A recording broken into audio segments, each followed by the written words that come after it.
No one in the room understood it yet, but the outcome was already sealed. The Senate office buildings looked exactly as they always did that morning: polished marble floors, long echoing hallways, staffers moving quickly with practiced indifference. Cameras were rolling. Reporters filled the gallery. Laptops open.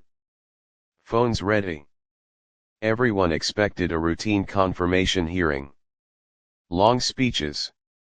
Careful answers. A little tension, maybe. Nothing more. The nominee entered with the confidence of someone who believed the hardest part was already behind her. Perfect posture. Measured smile. A navy suit chosen to signal seriousness and control. 2 days of questioning had gone smoothly. Supporters praised her experience. Critics pushed, but nothing landed. From the outside, the process looked finished. But what no one saw was how long this moment had been building.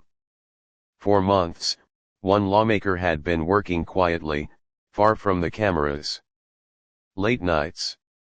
Office lights burning well past midnight. Boxes of documents stacked against the walls. Financial charts taped to whiteboards. Names, dates, and dollar amounts written, erased, and rewritten until a pattern emerged that couldn't be ignored. It started with a tip. Just a whisper from someone deep inside corporate filings, someone who noticed companies appearing and disappearing too quickly. Formed, dissolved, rebranded. Money moving in ways that felt intentional. Addresses tied to family homes. The same lawyers. The same structures. Too precise to be coincidence. Too convoluted to be innocent. The Congresswoman knew what she was looking at. Before politics, she had been an attorney. She understood how paper trails were buried. How money moved when someone didn't want it followed. And once she started pulling threads, the structure unraveled fast. Shell companies. Trusts. Power of attorney agreements. States known for secrecy. Offshore accounts sitting quietly, waiting. This wasn't sloppy. It was professional. Which raised a dangerous question: who helped build it? By the time the hearing began, she wasn't carrying notes. She wasn't carrying talking points. She was carrying proof. Back in the committee room, the chairman called the session to order. The tone was formal. Controlled. Almost boring, exactly how confirmation hearings are meant to feel. Then something unusual happened. The Congresswoman requested extended questioning time. A few senators looked up. Staffers exchanged glances. It wasn't common, but it was granted. She stood slowly. No rush. No smile. She didn't look at the cameras. She walked forward like a prosecutor approaching a witness who didn't yet realize they were in trouble. The nominee watched calmly. Still confident. Still unaware that the ground beneath her chair was already cracking. The Congresswoman adjusted her glasses and opened a thick folder, heavy, overstuffed, unmistakable. Her voice was steady. "Thank you, Mr. Chairman." Then she looked directly at the nominee. "I'd like to ask you about your family's business interests." The room shifted. Pens stopped moving. Reporters glanced at one another. This wasn't expected. The nominee nodded politely. "All of my financial interests have been disclosed as required by law." The Congresswoman didn't react. "I'm not referring to your personal investments." She pulled out a document. "I'm referring to a Delaware corporation formed in 2019. For the first time, something changed. Just a flicker. A pause too long to miss." The Congresswoman continued. "Names. Dates. Addresses. Family members listed as incorporators. A business address tied to a private residence. One company became 7. Different states. Different names. Different purposes. All connected through trusts and legal authority back to the same people. The gallery began to whisper.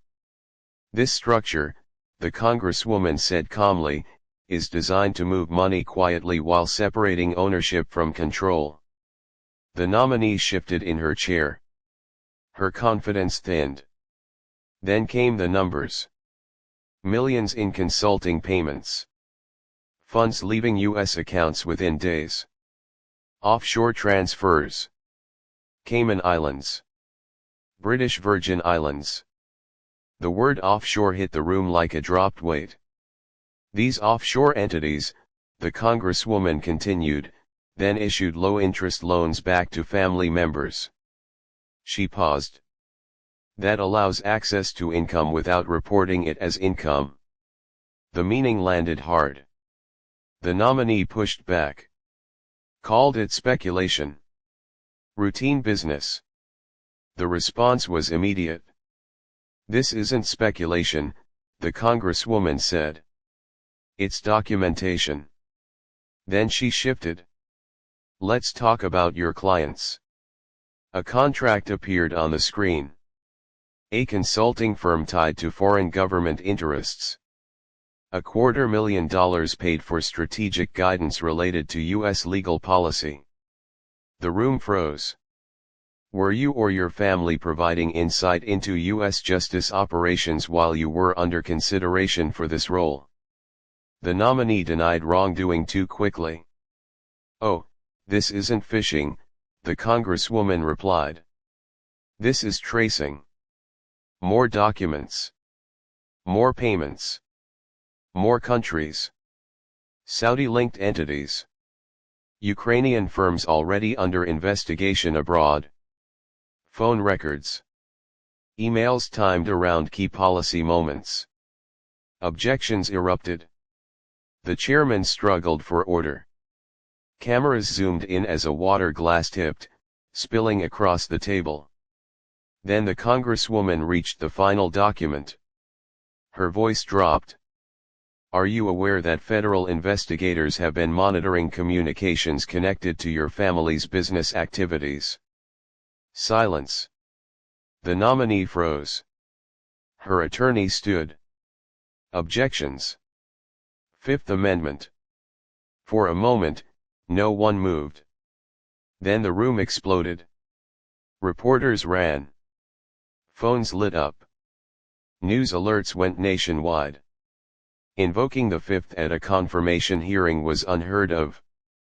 When asked if she would refuse further questions, the answer was quiet. Yes. That single word ended everything. Within hours, support collapsed. Within days, the nomination was withdrawn. Then came the warrants. The raids. The seized records. And what investigators found went far beyond one nominee. It was a system. Former officials. Lobbyists. Foreign intermediaries. Consulting contracts designed to sell access without ever calling it that. The case reshaped Washington. Laws changed. Disclosures expanded. Oversight gained teeth.